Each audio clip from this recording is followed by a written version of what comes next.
I've been doing this channel now for nearly 9 years, off and on, and to be honest, probably only seriously in the last 6 years, because of those early videos, most of them are removed because they were pretty rough looking. After reviewing probably hundreds of watches now, I'm beginning to realize that I personally care a lot more about why a watch is made or why a design is the way it is. Instead of when I started off watch collecting, I was very focused on the specs. What is the best bang for buck I can get? What are the best specs I can get for this amount of money? And I think really that ends up being quite an unsatisfying way to look at watches, I think. So now I'm valuing a lot more things like why watches exist, why watches are designed, and the people behind the watches. This is why I've been really enjoying reviewing watches from the team over at Venezianico. This will be the third watch that we've looked at on the channel, and I still have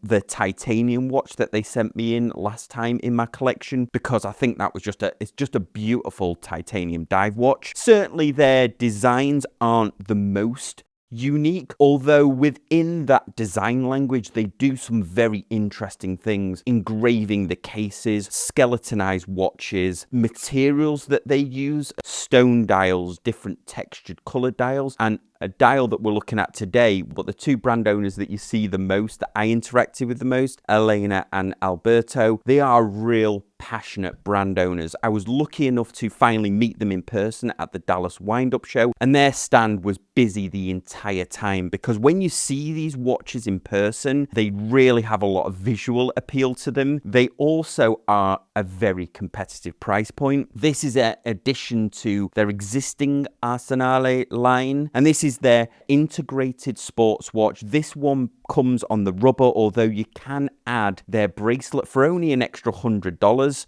I haven't seen the bracelet in person, but I actually like this watch a lot on the rubber that is included. So let's talk about this watch itself, because it really is spectacular in person. I would put this watch, if you're thinking about it, we would start with the Casio integrated sports watches, then go to the PRX to step it up. I would put this Arsenale just around about before you get to the Christopher Ward 12, because the fit and finishing really is more on par with one of those luxury Christopher Ward 12 watches than it is with the PRX, because you have a lot of finishing detail. When you receive the watch, I think this is a newer box. The presentation with these watches is always top notch. When you get the watch out of the box, it has a beautiful brushed and polished finish to it, brushed along the top, nicely polishing down the flanks. The bezel has a knurling on it, but it isn't movable. Even if it was, there's no markings on it anyway, but the bezel is also highly polished. Interestingly, the crown is shrouded and is screw down, but this watch is currently only rated for 50 meters of water resistance. One of the things that visually draws you to the watch as well is its size. This is a 40mm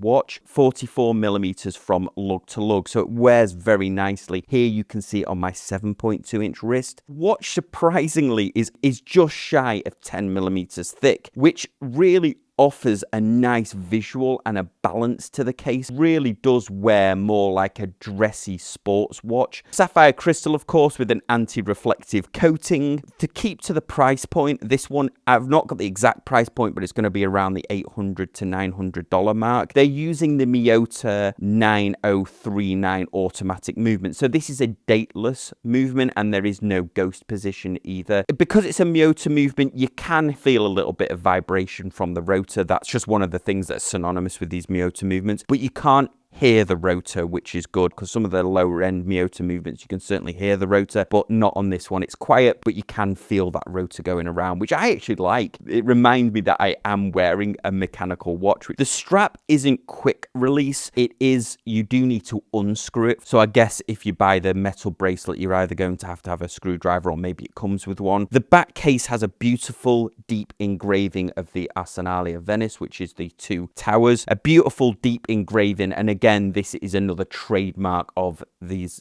brand. They always tie it back to their home country of Italy, Venice. The brand is Italian, and it is Italian Italians that run it. I know some of the other brands where they have Italian sounding names, but they're run out of China. I think their final assembly is done in Italy, but obviously they're made from parts all around the world. Now let's get to the star of the show, and that is that Aventurine dial. Now, if you've not seen Aventurine before, it really is hard to capture just how beautiful it is, certainly in a YouTube review or on pictures on the website. It has a depth to it that I think is very hard to capture. When you first see an image of it, you're like, oh, that's going to be a bit too sparkly, a bit too much, but the depth to it really does look like the night sky. You can also get different colors of this material, but what they've used here is the black that has the deep blue, which complements the rubber strap beautifully. If you're not familiar with it, what Aventurine is, it's produced through a glass making process in which silica and copper are fused under carefully controlled conditions into the glass. Then they cool this material very slowly, so the copper crystallizes to form these reflective particles that we can see here within the glass. This is a very precise process, and they have to be very careful how they handle these dials when they're making them. What they have to do also is they have to use a water jet to cut this, and then they finish the dials from there. And what you get is just a stunning looking,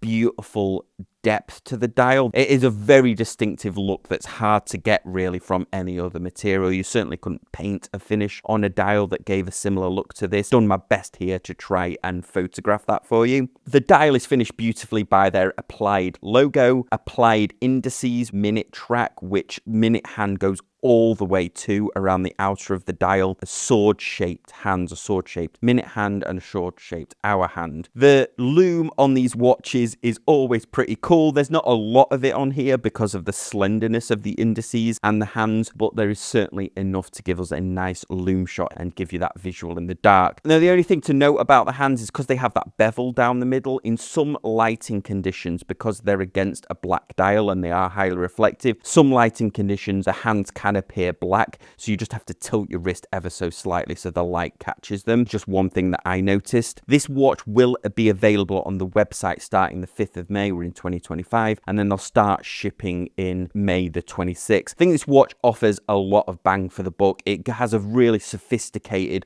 luxurious look to it, certainly a conversation starter. The case is also finished to a very high standard. It's a solid feel to it. The brushing is beautifully applied. The polishing is nice as well. And as it's offered both on a bracelet and a rubber strap, you get the choice. You could also mix and match it as well. So a big thanks to Elena and Alberto for including me in another one of their launches. Another cracking watch from the team over there. More importantly, what did you think? Let me know in the comment section down below. If you're new to the channel, love it if you hit that subscribe button, hit the thumbs up and the bell notification.